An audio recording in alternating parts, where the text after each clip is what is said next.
Thank you, President Moreland, and thank all of you all for being here today on this beautiful day. We're going to try not to be too nervous or too emotional, but this was the easy part. This is the hard part right now, to put it into words.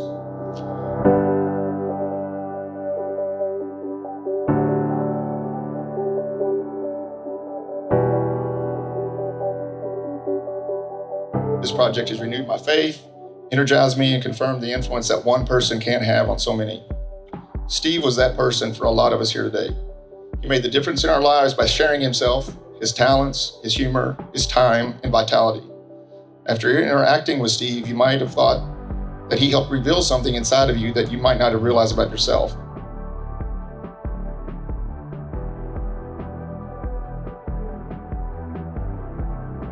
We were in the studio. It was coming up on about the 1-year mark of Steve having left us so untimely with his death. And John Stokes said, "Is there a physical marker anywhere for Steve?" "No, not that I know of." And as we kind of separated, he turned and looked back and said, "There should be something somewhere."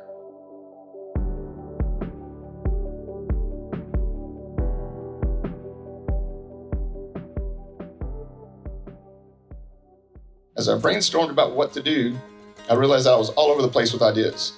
But the ideas kept coming. And then one of our advisors who came on the project was Horst Schock. He told me once that I had too many ideas and somebody needed to rein me in. And that's what he did, just in fact.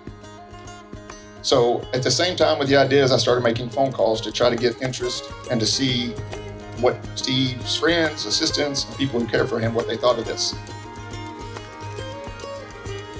Steve possessed a unique mix of charisma, magnetism, and charm.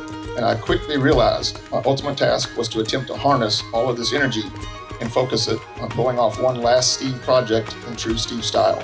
And to be perfectly clear, and it's obvious, this was a huge team effort.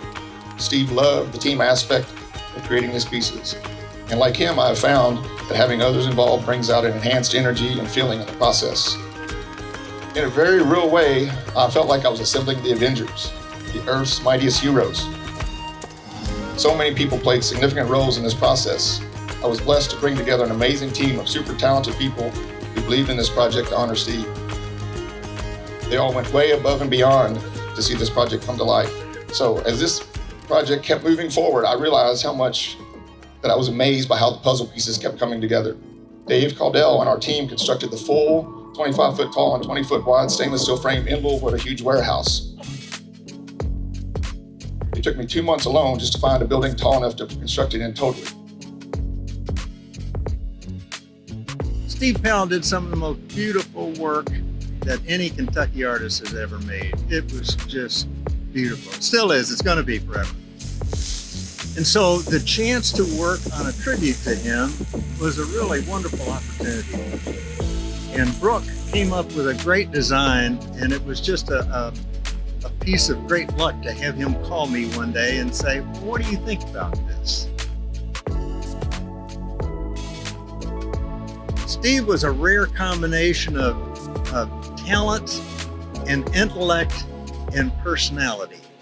He had such a great personality that's really was the anchor of his long career at Center College. I mean, I don't know anybody who's got something bad to say about it, you know? Well, when I first started working with Brooke, it was obvious that we needed a maquette, a model. So not only to show people, to give them a real clean idea with impact of what this sculpture could be, but also to give me a chance to go through the process of building it on a small scale so that I knew how to build it on a big scale. This piece of sculpture has taken the input of 4 different companies who can bend and form all of the stainless steel that's necessary to go into it, and at the same time give us the advice on different types of stainless, how they're going to respond to the environment and such.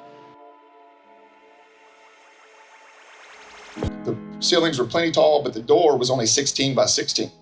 So we calculated that we would cut the neck of the piece off and have the bottom circular part, the bowl basically, and that in theory that should go out that door.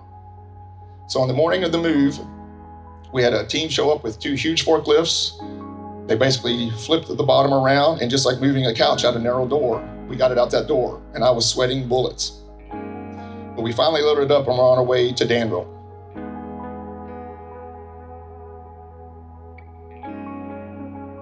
We had 6 escorts with lights leading us with the super low and super long tractor trailer. It took us 4 hours to get from Louisville to here because they had to stop so often to push up cables and power lines. As we crossed over the viaduct and came into campus with all the police escorts and the lights were going crazy, it just was an amazing feeling.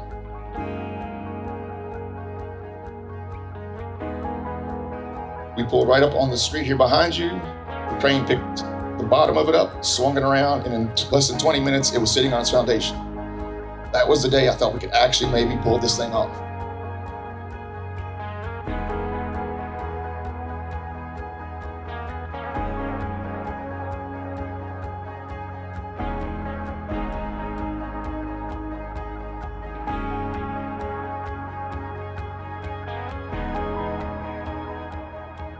It's very obvious that Steve and Center College changed my life.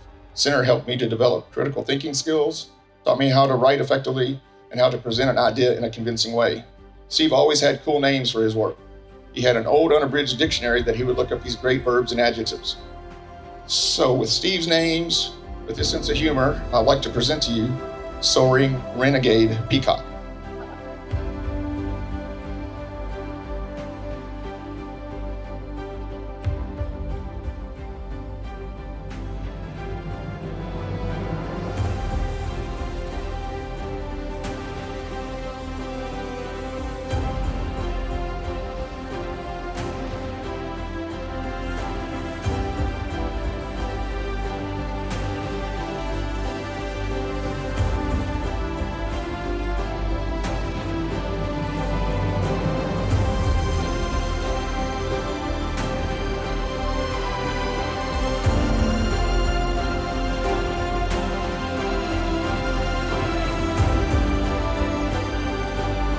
It has been an amazing honor and privilege to create this memorial to honor Steve and his colorful life.